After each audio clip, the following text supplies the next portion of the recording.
আজ একটি রহস্য গল্প শোনাবো। গল্পের নাম চোরের কাঁটা। গল্পটি লিখেছেন শিখর চক্রবর্তী। সরজিৎ প্যান্টের পায়ে লেগে থাকা নোংরা কাদা ঝাড়তে ঝাড়তে বিনায়কের দিকে তাকিয়ে বললেন, স্যার, একটু আলো দেখান, কিছু তো আর এগোতে পারছি না। বিনায়ক ভুরু কুঁচকে সরজিতের প্যান্ট ঝাড়া দেখতে দেখতে বললেন, তা গোড়া থেকে বলো ঘটনাটা। শুধু জানলাম তুমি অকুস্থল, মানে চোরাই মূর্তি হাত বদলে জায়গা থেকে এইমাত্র ফিরছ, আর সেখানে পেয়েছো রাধারানীর এক পাটি কানের দুল। তাই তুমি আরও শিওর যে ওখানেই রাধা মাধবের মালিকানা পাল্টেছে। সরজিৎ গোবিন্দপুর থানার আইসি।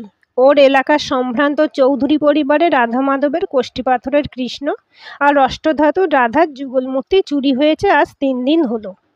তদন্তে মোটামুটি দাঁড়িয়েছে চুরি করেছে বাড়ির লোকই।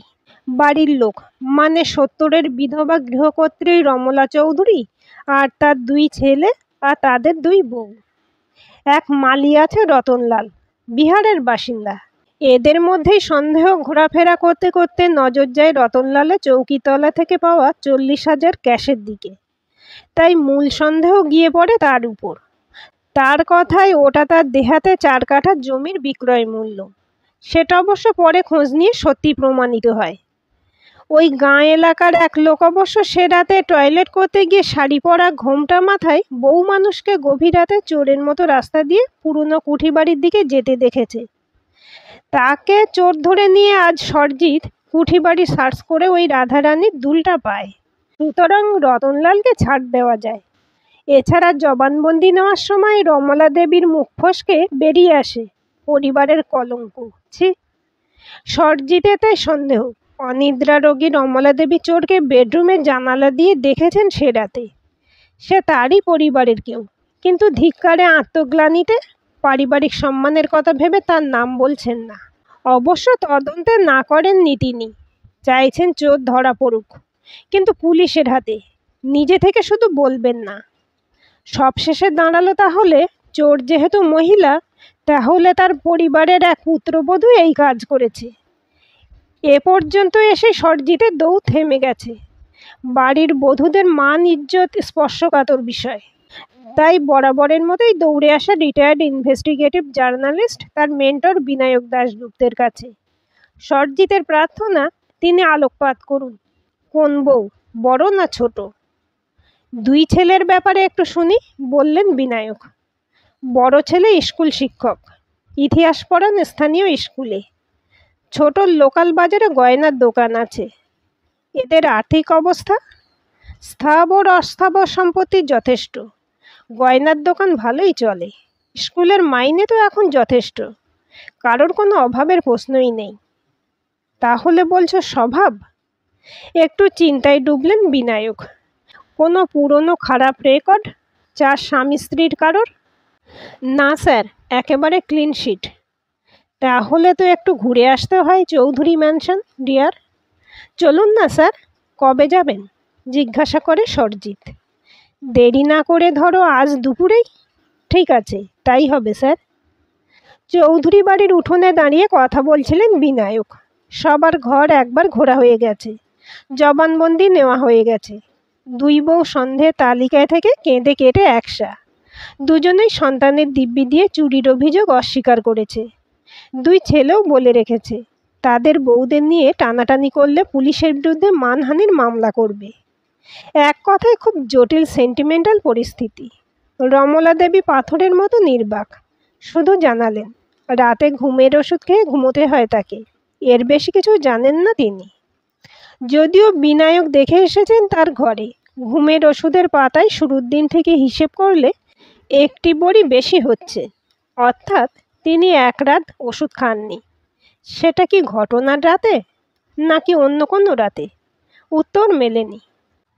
বাকি সবার ঘর খুঁটিয়ে দেখে বেরিয়ে এসেছেন বিনায়ক। সবাইকে দীর্ঘ জেরা করাও শেষ। এখন উঠোনে দাঁড়িয়ে সবাইকে আশ্বস্ত করলেন, আমি জানি, বা বলা ভালো প্রায় নিশ্চিত কে এই চুরি করেছে। তবে অল্প একটু কাজ বাকি আছে, সেটা সেরেই আজ আমি ফিরে যাব। কাল ইন্সপেক্টর সরজিৎ এসে আপনাদের সব জানাবে। সরজিতের হতভম্ব দৃষ্টির সামনে দিয়ে তাকে সঙ্গে নিয়ে বেরিয়ে গেলেন বিনায়ক। সরজিৎ একটু এগিয়ে স্যালুট ঠুকে বললেন, কেস সলভড? আপনি তো জিনিয়াস স্যার। বিনায়ক একটুও না হেসে বললেন, তা তো বলিনি, বলেছি প্রায় সলভড। এখনও ধোঁয়াশা আছে।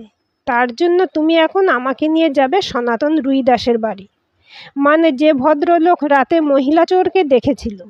রহস্যের চাবিকাঠি তার কাছে। সরজিৎ বললেন, এইদিকে স্যার। রুই দাসের টালির চাল কোঠা বাড়ি। দুয়ারে দাঁড়িয়ে আঙুল তুলে দেখালো পাঁচিলের উপর দিয়ে একটু তফাতে রাস্তা দিয়ে যাওয়া ঘোমটা মাথায় মহিলাকে সে কিভাবে দেখেছিল। মহিলার মাথা থেকে কতটা দেখা যাচ্ছিল জিজ্ঞেস করলেন বিনায়ক। আজ্ঞে তা প্রায় বুক অবধি। হাতে বা বুকের কাছে কিছু আঁকড়ে ধরা ছিল? হ্যাঁ বাবু, একটা ফোলা মতো কিছু কাপড়ের তলায় জড়িয়ে ধরা ছিল বোধহয়। ভেরি গুড, বললেন বিনায়ক। তারপর কাঁধের ব্যাগ থেকে মাপার ফিতে বার করে যথাক্রমে পাঁচিল আর দুয়ারের উচ্চতা একবার মেপে নিয়ে সনাতনের পিঠ চাপড়ে এগিয়ে এলেন। দ্বিতীয়বার হতভম্ব সরজিতের মুখের দিকে তাকিয়ে মৃদু হেসে হ্যান্ডশেক করে বললেন, তুমি বরং কাল সকালে এসো ডিয়ার। আশা করি নিরাশ হবে না। আজ সন্ধ্যা রাতটা একটু অঙ্ক আর দূরভাষ নিয়ে থাকতে হবে। কাছের রেল স্টেশনে তখন উত্তরপাড়াগামী ডাউন লোকালের খবর হচ্ছে। কফির কাপে চুমুক দিয়ে খবরের কাগজ সরিয়ে রেখে অস্থির সরজিতের দিকে তাকিয়ে বিনায়ক বললেন, লেটস স্টার্ট। আমি দুই ভাইয়ের ঘর তন্ন তন্ন করে সার্চ করেছি, খুঁটিনাটি জিজ্ঞাসাবাদ করেছি। তাতে আমায় সবচেয়ে আলো দেখিয়েছে কে জানো? জামা কাপড়ের আলনা। মানে? সেখানে কি পেলেন? সেখানেই তো পেলাম চোর কাঁটা, চোর ধরার সবচেয়ে বড় প্রমাণ। একটু প্রাণ জল করুন স্যার। অবশ্যই, তোমার প্রাণ জল করব ডিয়ার। এখন বলো, সেদিন আমার বাড়ি এসে তোমার প্যান্ট থেকে কি ঝেড়ে ফেলছিলে? কাদামাটি আর চোর কাঁটা, তাই না? তখনই আমি একটু আলো দেখি। তার মানে হাত বদলের কুঠি বাড়িতে যেতে গেলে চোর কাঁটা পেরিয়ে যেতে হয়। আর সেই চোর কাঁটা পেলাম কোথায় জানো? ছোট বউয়ের আলনায় রাখা শাড়িতে। সরজিৎ তড়াক করে উঠে দাঁড়ায়। তাহলে স্যার আমি চললাম। এখনই অ্যারেস্ট না করলে পাখি যদি ভেগে যায়। বিনায়ক গম্ভীর মুখে বললেন, বসো বসো, এত তাড়াহুড়ো কিসের? পিকচার আভি বাকি হ্যায় ডিয়ার। মুশকিল হলো আবার চোর কাঁটা পেলাম বড় ভাইয়ের ঘরে আলনায় রাখা প্যান্টের তলার দিকে। মানে? তা কি করে সম্ভব? চিৎকার করে ওঠে সরজিৎ। সেটাই তো ধাঁধা। সে ধাঁধার সমাধান দিল সনাতন রুই দাস। সে বলেছে মহিলার বুক অবধি দেখেছে।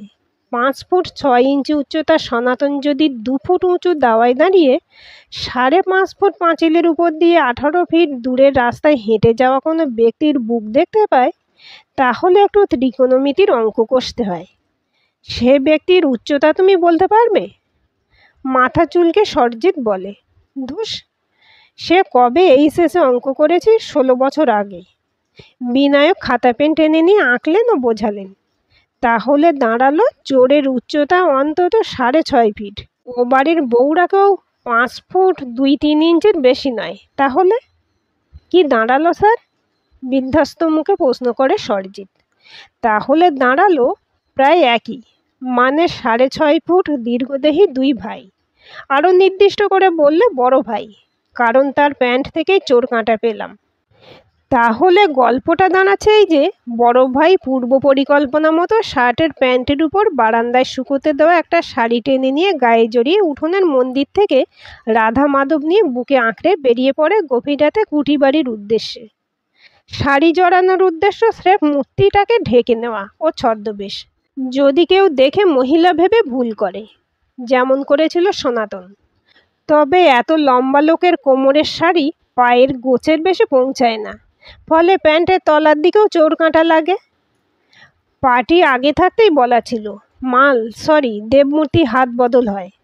আরও পেলাম বুকশেলফে মাস্টারমশাই পছন্দের বিষয় প্রাচীন বাংলার দেবদেবী সংক্রান্ত কিছু বই, যার কিছু মূর্তির বর্ণনার নিচে লাল কালির দাগ দেওয়া। আর মোটিভটা পেলাম কাল রাতে দেরাদুন কলেজে ফোন করে। সেখান থেকে জানলাম বড় ভাইয়ের গুণধর ছেলেটি একটি ড্রাগ চক্করে জড়িয়ে পড়ে হোস্টেল সুপারের ক্যাশটাকে 3 লাখ টাকা চুরি করে ধরা পড়ে। 1 মাসের মধ্যে ভরপাই না করলে পুলিশ হ্যান্ডওভার করবে বলে কলেজ কর্তৃপক্ষ আলটিমেটাম দিয়েছে। এখন এসব কাস্টডি নিয়ে জিজ্ঞাসাবাদ করে গল্পটাকে সত্যি প্রমাণ করার দায়িত্ব তোমার। আমি শুধু আলোটুকু ধরলাম। ইজ দ্যাট ক্লিয়ার ডিয়ার? মুগ্ধ সরজিৎ উঠে এসে ঠক করে একটা প্রণাম করলো বিনায়ককে। বিনায়ক ছদ্ম গাম্ভীর্য রেখে বললেন, শুনছি পার্ক বুলেভার্ডে একটা বেশ প্রাচীন বুড়ো সাধু, ওল্ড মঙ্ক এসেছেন। একটু খোঁজ নিও তো। আজকের গল্পটি কেমন লাগলো কমেন্ট করে জানাবেন। ভালো লাগলে লাইক, হাইপ, শেয়ার করবেন। আর চ্যানেলটি সাবস্ক্রাইব করে বেল আইকনটি ক্লিক করে রাখতে ভুলবেন না।